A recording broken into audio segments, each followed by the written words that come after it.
Okay. Yo, Andrew, you know it weren't Jade. It weren't Jade that was shouting out in the last half, right? You know that, right? Racist as fuck. That's terrible. I know it's not him because there was this guy sitting right there. I called him the audience coordinator. This guy was scary as fuck, man. There was a couple things that were really scary about this dude, man. Obviously, he has like the mad, like, the voice is really commanding. He had a super commanding voice, but his muscles were coming through his shirt. He was doing a lot. The thing that really scared me about this dude, though, is halfway through the show, he picks out a family-sized pack of KP peanuts, and he starts eating on the peanuts. And the thing that was really scary about that is he didn't do the black man shake. A lot of you guys don't. I'm confusing a lot of you guys. The black man shake is when you shake the gay off of the peanuts before you eat them. To make sure everyone knows that you're not sus. He was just barebacking those nuts, man. He was just the family-sized nuts as well. That's a crazy dude, man. That's a crazy dude right there. Shout out Francois Adekunle over there. I didn't catch his name. The French-Nigerian dude, I just made one up. Shout out Francois Adekunle.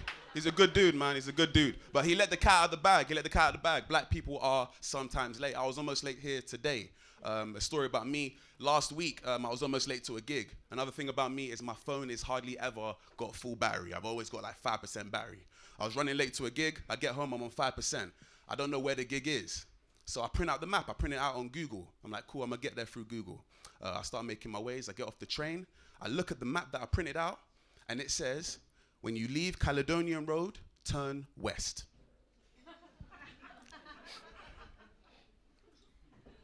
Where the fuck is west? Who the fuck knows where west is? Left and right. Ever since I learned this little trick here, left and right has never failed me, not once. I don't know where the fuck west came from. They might as well have said head forth on yonder, 500 yards. I don't know what the fuck that means. I've got a pet tortoise. His name's Couscous. He's the love of my life. I love that boy. I love him, but he's a piece of shit. He's a piece of shit, man. He's not a good dude. Everything I find out about this tortoise is the worst thing I've ever heard. The story about how I got him, I'm not sure if I can tell you guys, because some of you look like snitches. I don't know. I don't know. The story about how I got him, just the abridged version, I procured him in a market in Morocco for 10 euros. True story. But I got him. Everything I found out about him is pretty evil, man. One of the reasons why I got him in the first place is when he was in my hand, he did this with his head. He moved his head like this. He's looking at me.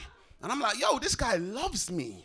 Like, this is the love of my life. I take him home now, and he keeps doing it every time I pick him up and give him his morning kisses. So he keeps doing it. So I'm like, all right, cool. I know it means he loves me, but what does it really mean? Let me Google it. I look it up, and apparently, a tortoise moving their head like this is a sign of aggression. This son of a bitch wants to beat me up in my own house. Another thing about my pet tortoise, but I feel like he's not necessarily a good dude. A lot of my friends, they used to say to me, oh, Martin, why don't you get a mate, like someone to chill with your pet tortoise? He must get lonely. And I agreed. I was like, who's going to talk to him when I'm at work? He must get super lonely. So I looked it up, and it said, if I were to get a male tortoise for my pet tortoise, one of them would dominate the other physically to the point of depression. No diddy. One of them would dominate the other physically. But it gets worse, though. It gets slightly worse. If I were to get a female tortoise and put him in the enclosure, supposedly, and this is word for word, verbatim, he would pester her for sex until she became depressed. I know. I was furious. I gave him a right telling off. I did. I said to Couscous, I said, yo, bro, you don't ever pester women for sex. Exactly. First, you neg them. You neg them a little bit, and then you gaslight. It's the 1-2 gaslight combo. You know how we do it. That's how we do it in this house. We don't pester. That's untoward. Another thing about me, I just came back from Malaga. I love Malaga. I love Spain, man. One thing about Spain, I went to Spain, and I fell in love every 3 business minutes. The women in Spain are different. I fell in love with one specific woman. Love of my life. But sometimes you can fall too far in love. We're going to call her, for the purpose of the story, Gloria from Modern Family. So, Gloria from Modern Family, she was from the Bronx. She's a nice Dominican lady, beautiful, beautiful. But things that I started to find out about her made me concerned. On our first date, I noticed that one of her nails were chipped, and there was a bit of blood on it. I said, "Oh, baby girl, what's happening? What's happening with your nail?" And it had come off. And then she told me that she got in a fight with a gypsy lady the day before because she thought she stole her phone. Most important part of that story is the word thought. She just beat up some random gypsy lady for no good reason. But that wasn't enough.